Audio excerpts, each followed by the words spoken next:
How did you know that I was the one for you? Baby, you're the girl for me. It is you that I need. Oh, come on. This song nearly put us in trouble. Somebody when worship. You did? It was a Valentine's Day song. True. Subscribe to the channel if you find out more.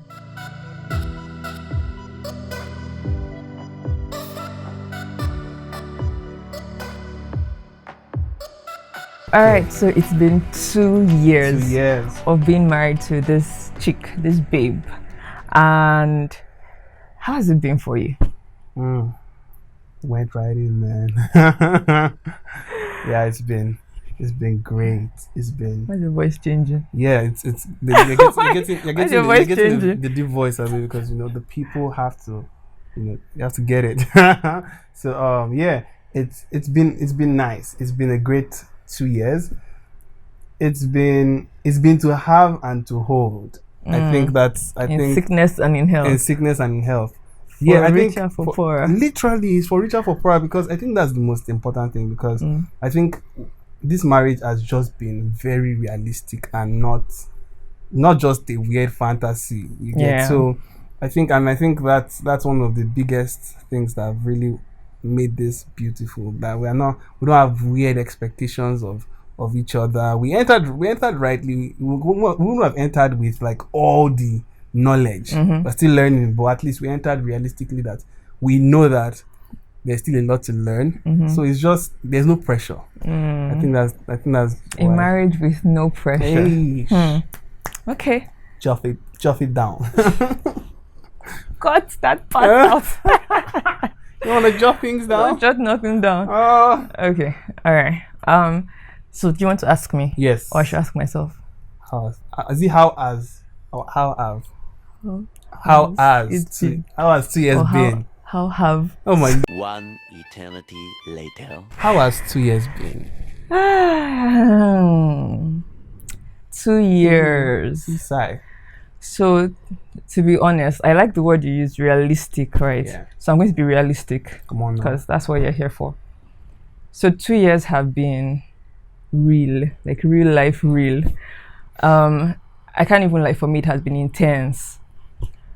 There have been high highs and low lows in these 2 years. And I think for me it's because we've had a couple of transitions, or a lot of transitions in those 2 years. So it would have been a different thing if we got married and for the past 2 years it's just been me and you doing life together. But not unfortunately, but not in line with our plans. Completely. 6 months into the marriage, we got pregnant. That's a story for another day. Yeah. But we got pregnant. And so while we were still adjusting to the transition of being married, we had to adjust to the transition of being pregnant. As if that was not enough. I remember at some point I was like, I can't wait to not be pregnant again so I can get back to my life. Scam, because 9 months after I had a child, and then I had to transition into being a first-time mom. So it's been sort of back to back, But apart from the transitions, we've had beautiful moments. We've had just living with your friend, doing life together. It's what you envisioned when you were dating, what you couldn't wait to experience. And to be honest, it's been maybe because we had realistic expectations. So I'm living those expectations, and it's been great. It's been great. Yeah, that's it for me. That's a good one, because in the end, you can only, when you just have realistic expectations, you can only just surpass it, exceed them, and exceed it. So nice answer. You do well. You try. I think the next question for me is, before you got married, what were some expectations you had? Give me 2 expectations that you had for marriage, and let me know if it's how is it going? Are they being met or expectations? Okay. I think I should have asked so that you really want to answer this one first, because my one is all the way. Go all the way. Let me see. Yeah. I'm going all the way to the one that the people, Oh my God. people. Oh God, I already know what My wife you're already knows saying. what I'm going to, because we've discussed this thing well, which is a weird expectation. Not completely weird, but like it's just something you don't know about sex, and this is even especially for the guys, when you're like, hey, we go, but it's just interesting that you find out that sex has to be learned. Mm-hmm. You just think that when you watch film, they just give us this weird, that every guy is the guy. What? You get, but it's just funny that you still have to have to learn, and literally that's the issue with adultery and fornication and just sleeping with someone that is not your partner. And it is the fact that the learning that should have happened with your spouse, you think it is one answer fits all. Yeah. You think you can use past questions for this particular one? Cool work? It doesn't work that way. So it was just an interesting one that you actually have to learn to have sex. Wait. The question was, what was your expectation? So are you saying your expectation was that it was going to be simple, or that you were going to kill it, like you got this, gonna be Wonder Man, you get. So that. Sorry. That I had to learn. I was humbled. So yeah, let me say the second one. Let me use the style to think about the second one. I think I'm just going to jump on what you said. Maybe I'm just going to be doing that throughout the whole video. But yeah, I think my summary was it's like a cooking show. On TV you're watching a cooking show, and you see the woman maybe she wants to make bread, and then she kneads the dough, and then before you know, she's bringing the already made bread from the oven, and it's like, oh, that was so fast, I can make bread too in 10 minutes or in 5 minutes. Come on. But you don't realize the back end work that went on. The prepping she did before the bread came out. They just cropped the whole thing into a short time for us, right? So the same thing applies to the expectation of sex in marriage. You feel like, oh, it's 0 to 100 the way it is in the movies, but it's not really true, and even if you've had experience, you can't, like he already said, you can't bring that experience into a new relationship. You have to unlearn and then relearn. Come on. Because each person has unique preferences and needs. So that was one thing. It was not my own expectation actually, but I'm just going to borrow that. So over to you. What's your number 2? I've never finished thinking about it.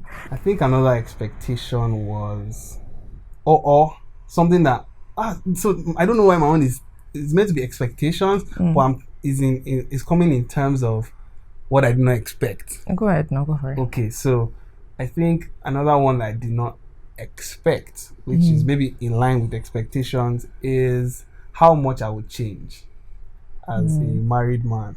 I was this extroverted guy. I like going out, not going to parties. I'm not even that kind of guy, but I like hanging out with friends.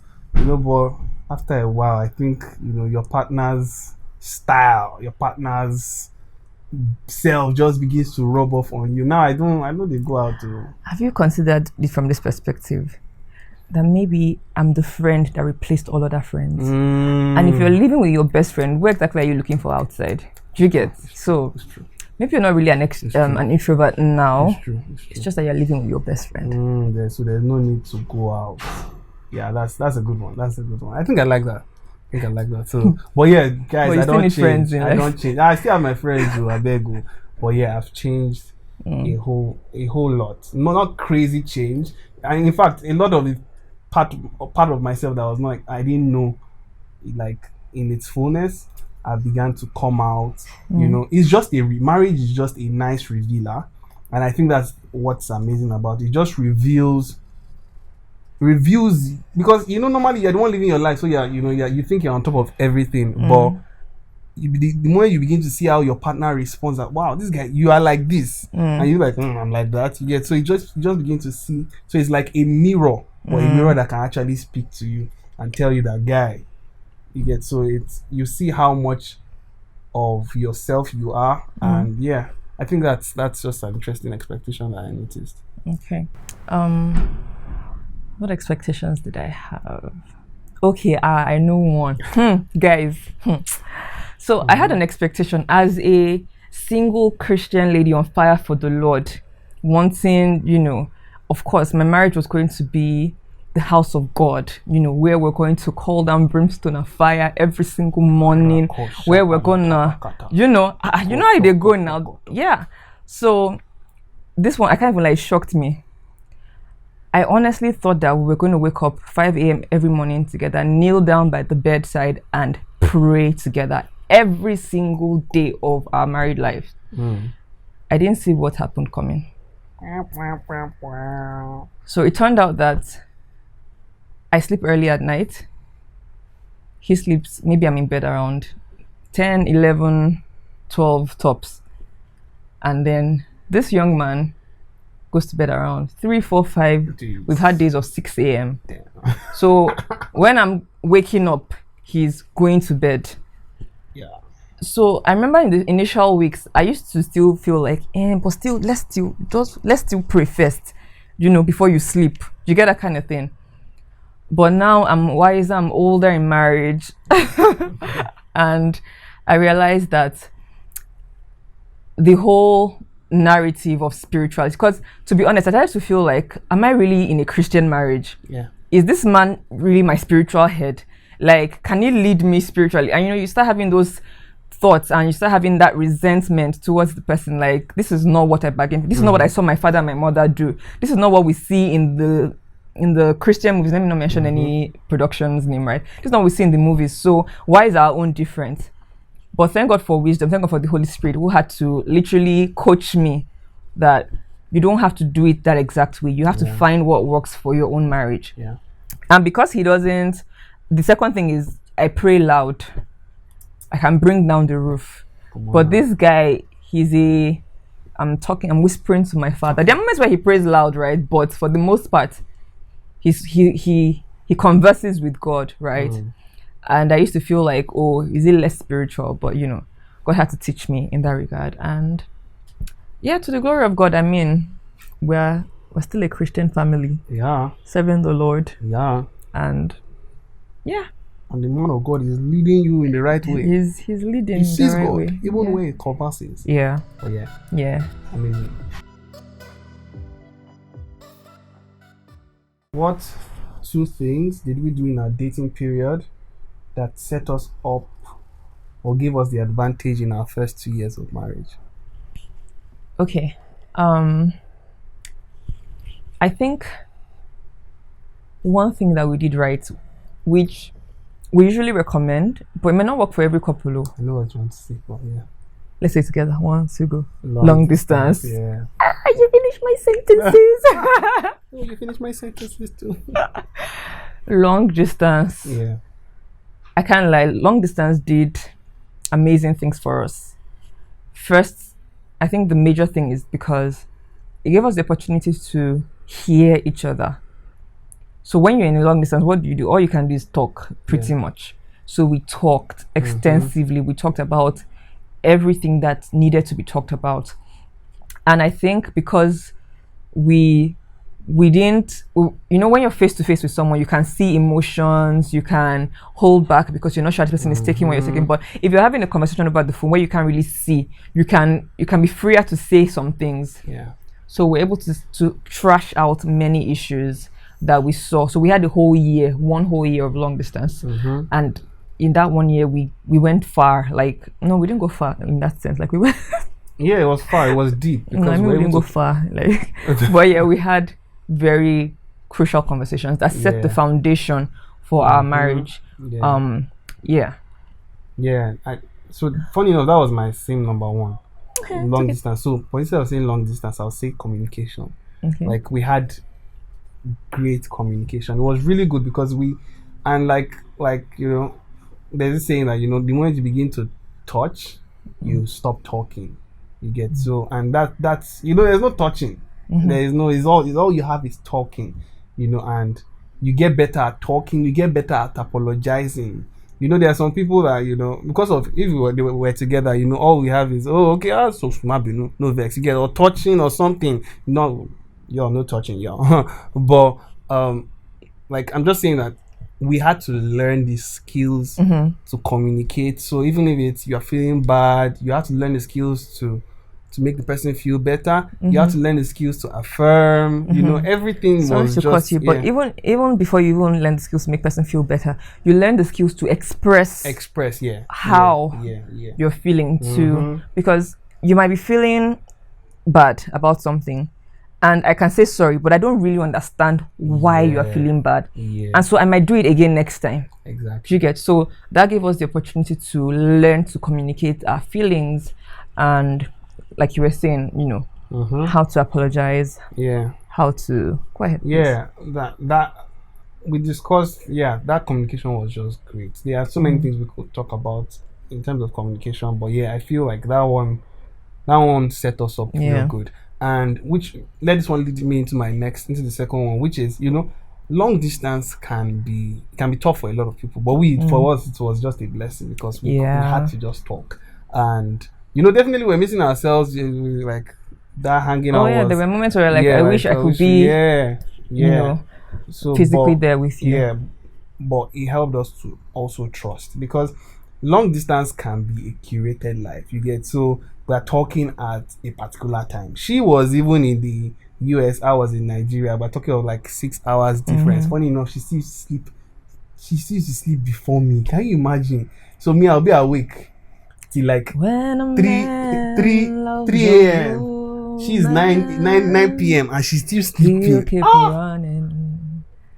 It's true. So like literally, and so but you have to trust, because it can be all curated. Like we are talking at this time, you are only seeing this part of my room because that's what I'm showing you. You know, so it can feel curated. And if there is truly no trust, and so the aim of long distance was also to make the other person feel secure, that, you know, there's no other person. You feel yourself could just show your life. You get, so that it won't just, the other person is secure at all times. You are giving updates, you know, of you know, that communication was. Do you remember what we used to do when there's gist? Yeah, You duh. know, when it's gist, When it's just start just start in the chat. We had our own. We didn't used to chat on the We regular. didn't chat on the regular WhatsApp. We can't tell. We won't tell them what we use, but we didn't use the regular ones. Yeah. So we know that if I get a message on this platform, it's definitely from the love of my life. Right, and so we'll just drop stats. So if something interesting is happening now, they will just quickly drop a stat so that we can talk gist about so I it. won't forget, because later. that's another thing. People say after Why do I they keep meet, looking here? The camera is here. yeah, after they meet and you'll just say, "How was your day?" Fine. What did you do? So, but that one was not happening because we're already dropping stars. Any interesting thing you want to remember, stars. So yeah, that communication and trust. I've not even entered the trust talk, but trust is the lifeline of a relationship, is the lifeline of a marriage. I think she's interested. Let me leave trust I to her. Say remember a something about scenario where it was still when we were in having a long distance relationship. I can't remember what happened again, but I remember you said something and then I was like, okay, cool. And then you're like, you just believe, you won't ask me any further questions. And I'm like, I don't expect you to lie to me. I trust you. So it never, suspicion was not a thing for us because we never gave each other room to suspect the other person, right? Yeah. I remember there was a guy that was on my case then. I would let him know that this is what the guy did, this, you know, and then he too. But I think that was before I started dating stuff. Yeah, but so still just friends. And anyway, let's leave that aside. It's not good. Okay. All right. I know what you talk about, but yeah, I know that story. Yeah, it's our story. Okay. Yeah. Is there anything else? On trust, I can deal on the things that we did that set us up. That gave us an advantage. Any other thing? Oh, yeah, we did a lot of learning. Yeah. We did a lot of learning. We had counselors also. We had really good counselors. Shout out to all our counselors. You know yourselves. Because if I start mentioning, we go sleep for here. You know, we had great counselors. And I think for me, one thing to always look out for is, I like believing that, you know, you should have counselors that are close, not too far from where you are, what the season you're entering, which is early marriage, and you're looking at counselors that have been in the thing for years. So you're learning what it takes to start and, you know, thrive, but you're also learning what it takes to sustain a long longevity. So So those were the kind of counselors we had. And this was in our dating time. Yeah. So it was super important. Yeah. And it was even good for accountability. So those are even things that set us up. We can't even enter. We're keeping it 2 because it's 2 years. So you guys should wait with us for like 10 years, so can we drop in? What was that? New shoes, new shoes. New shoes, new shoes. I just heard that thing yesterday and just stuck in my brain. Anyway. Impact.